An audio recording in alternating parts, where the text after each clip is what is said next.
Hi guys, this is Pestily and welcome to another Escape from Tarkov video. In this video I'm covering the Woods map. It's aimed mostly at new players, but as a senior player that's played the game for a while might still learn something new.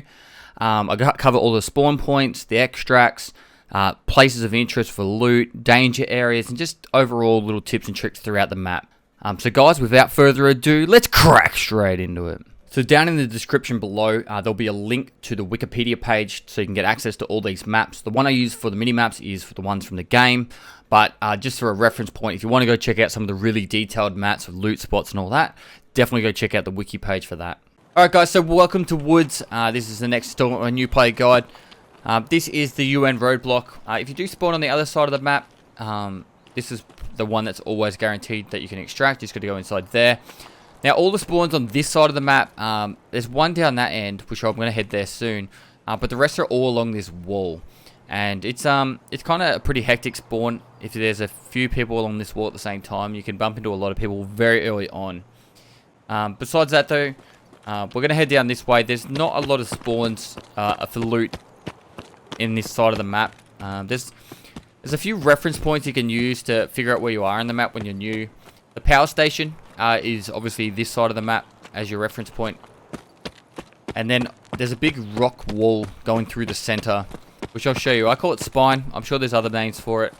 But the rock wall is pretty much the center of the map with the lumber mills there too. So if you can tell where those points are, then you can quite quickly figure out where you are on the map at any point in time. There's another big rock that's at the end of the rock wall. There's lots of different names for it.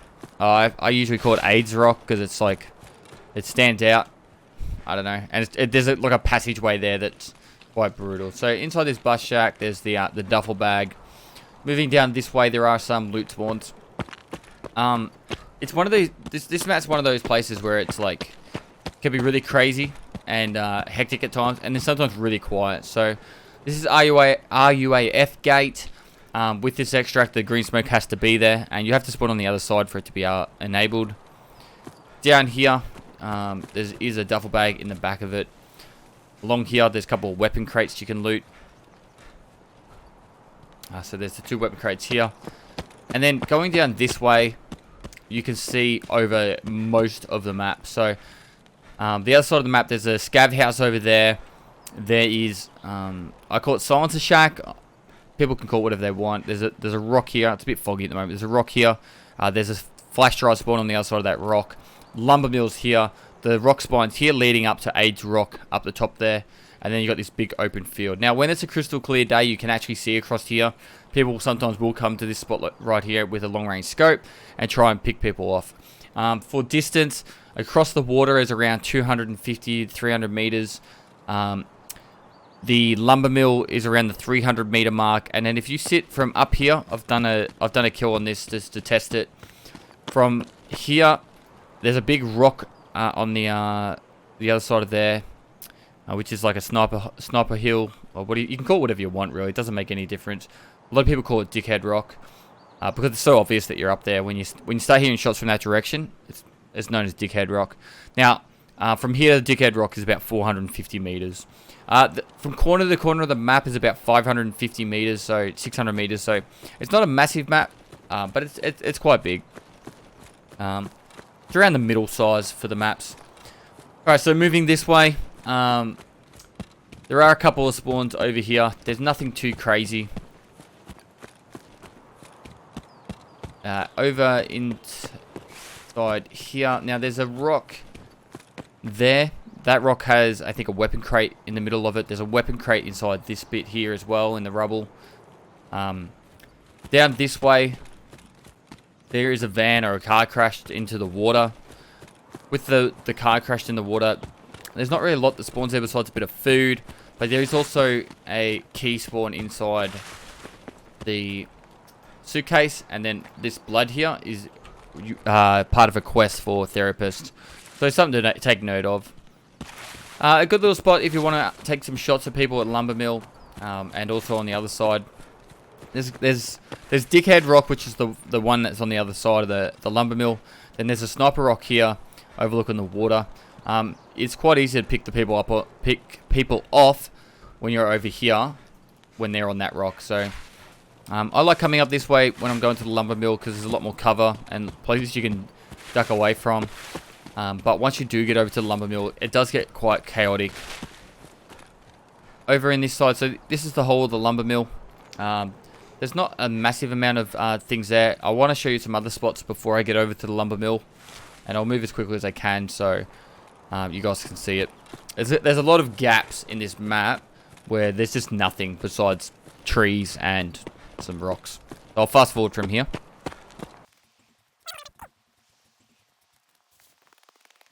So this is rock spine. There's heaps of ways getting up on top of it. It's a really good spot to do some sniping from. You can just come up here and you get sniped down to the lumber mill. If you go right up on top of that rock in that spot there, you can get some shots down onto the right hand side as well. AIDS rock, there is a scav sniper that goes up on top of there as well to take note of. You can pick him off quite easily. Moving down here, it's a little bit of a run, but we'll get there. There's a bunker, so that's something to take note of. It is also an extract, but the smoke has to be there. A reference point here for you guys is the plane crash. Nothing really spawns around here to worry about, unfortunately. It's one of those maps where it's like, it's a really cool map to go onto, but besides the PvP that you can sometimes get and hunting scavs, there's not really a lot that goes on here for loot wise. It's probably the worst map of all for loot. Like even factory can have better loot.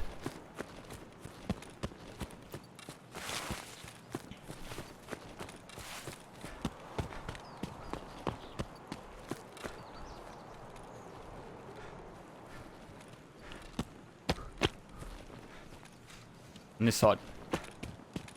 Yeah.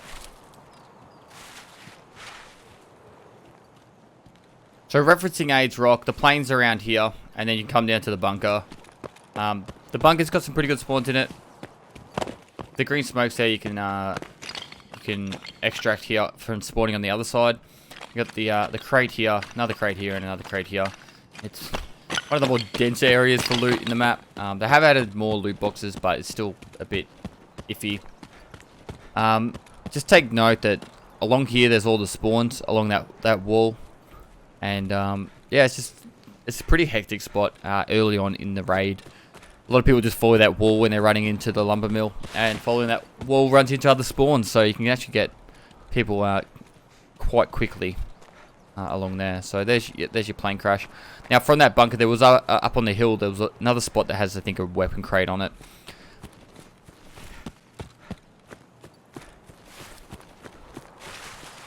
Now moving over to AIDS Rock, there is a cave at AIDS Rock where there's some cool stuff you can loot from there. It's a really hectic spot at times.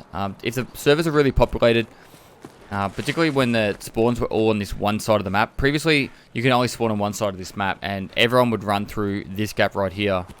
And that's what was called AIDS Rock, because you'd always get in trouble with people camping the passageway. It was like an ambush zone. Textbook ambush zone. So, once I get the stamina up, a weapon crate in here you can loot in the little cave. You are required to go in there, I think, for a skier task later on to plant a marker. It's nothing amazing. This is the ambush zone that it always seems to get into trouble.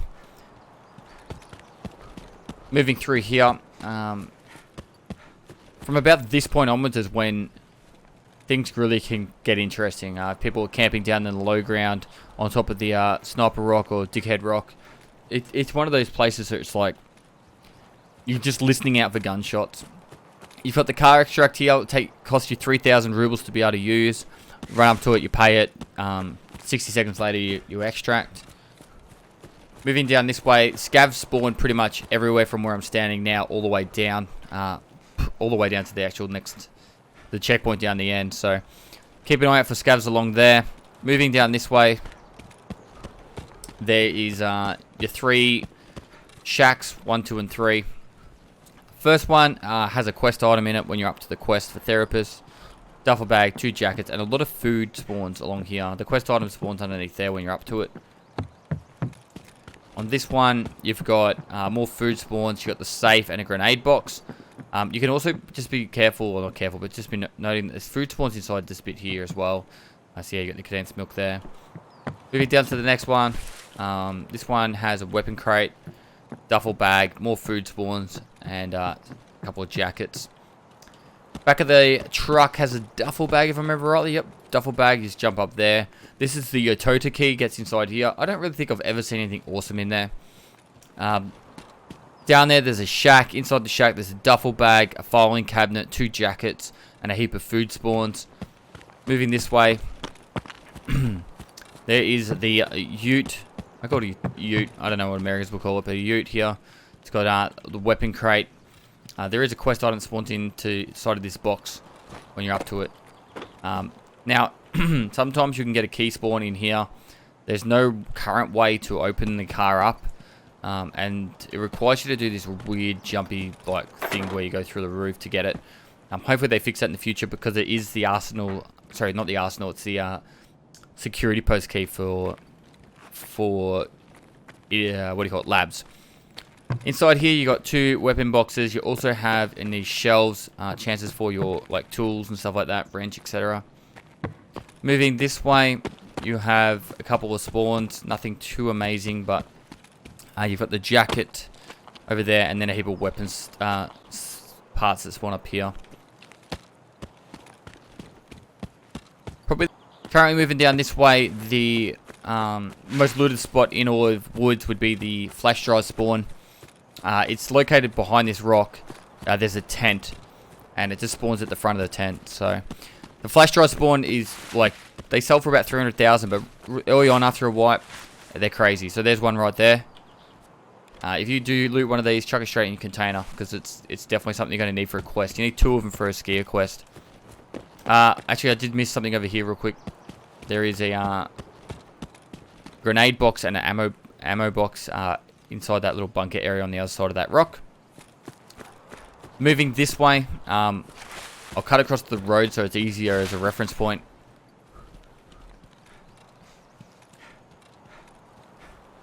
Currently a bit low in stamina, but so you just keep a reference point as the lumber mill is the center of the map, and then you've got Dickhead Rock up there, AIDS Rock up there, and then the water line down the bottom. So for this way, you've got this shack here. I'll show you the shack because there's some interesting things around it. So the car itself has a med bag in the back of it. You just open it up. Med bag right there. You've got this weapon box here. You have a weapon box there. You've got the filing cabinet there, and there's a key spawn right there on the chair. That's for a shoreline key. Moving this way, there is the mark circle. Pretty much any item in the game can spawn in the mark circle. Key bars, docs cases, all your guns, ammo cases. So pretty much from the actual hut, you just want to go straight into the forest bit. You've got the mark circle here. So we've got an RSAS and a gold chain here. RSASs come with ammo. And so if you ever get an RSAS, you can use it straight away. I don't know why the audio just changed its tone a little bit. From this way, you've got there's a big open field there. There is a weapon crate over there. Sorry, a big rock over there. 2 big rocks and 2 weapon crates. Nothing too amazing, but you can loot as well. On top of that rock, some people will do a lot of sniping as well. Moving this way, you've got the scav here. Same as all your other scavs that can drop loot, like Thomas in Interchange. This is probably one of the next most looted areas. Call it Silencer Shack because there's always a lot of silencers on it, on here. So like the NT 4 silencer sells for probably 40k to vendor. RSAS silencer, chuck that shit on the RSAS. That sells to skier quite expensively as well, or for quite a fair bit of money as well. Food spawns on top of here, and then also the weapon crate right here. Moving down this way. Now with this big open area, some things to take note of. There's nothing in this middle open area. So to run into this open area in the middle, you're pretty much asking to get in trouble. You've got the 2 rocks down there with the back one with the couple of loot spawns on it. You've got Scav Shack here, and you've got that rock up there is a pretty common sniper spot for people. Moving over here, there is another bunker. This is also an extract bunker, but you do need a key to get into it. It's a ZB14 key from memory. You see a big pile of rocks here. Use that as your reference point. It should be at the back of the rocks, if I remember rightly. Oop. There's the next rocks down here, I think.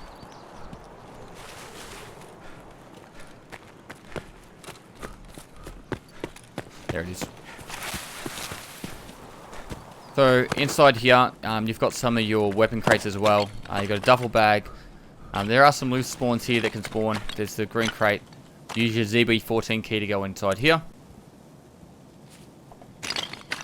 Now if you go close to that door, you'll extract like that. Another weapon crate here and some loose spawns that can happen. It says for the quest for the 60 round mags from Propor that your ZB14 key and going and checking these bunkers is really good. Personally, I've never found one in there, but someone might get lucky. I don't know. Now, previously, this fence line pretty much went straight from there, right around the back of the shack, along like this, but really close to, like I think it was like a little bit close to the shack, and then from there, it just went straight to the wall, and so it was really quite difficult to get through this extract when people were holding up on top of that rock and the shack. It was almost impossible. It was like a big choke point.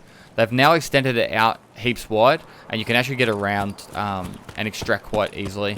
So just take note of that. There is all spawns along the that side there, and spawns along this side, and you'd have to extract on the other side of the map. Now, if you need to kill scavs on woods, this area is probably one of the best later on. Like about 10 minutes in, you can find heaps of scavs, like 2 to 3 scavs spawning inside. They'll be patrolling around the outside, up and down this road. There's one that spawns next to the shitter over here.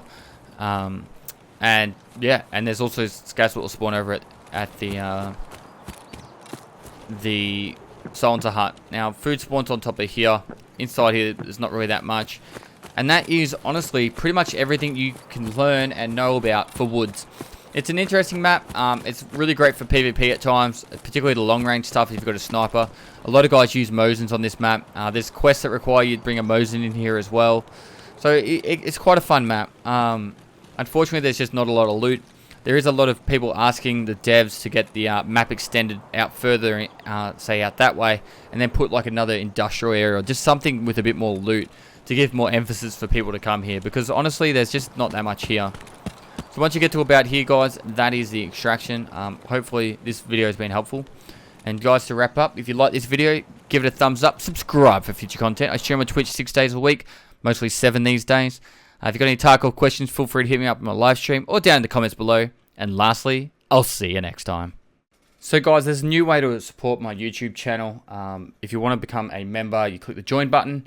And yeah, you can get memberships. You'll have help support the channel, but also you'll get your name at the end of all my videos now. And we're thinking about new perks, but there will also be, if you go to my Discord too, you'll also get the Pestily rank and be part of the subscriber chat there as well. So guys, feel free to help out, but I should chuck in some singing here. I come from a land down under. I'll leave it at that. So, catches. Beep up, pop.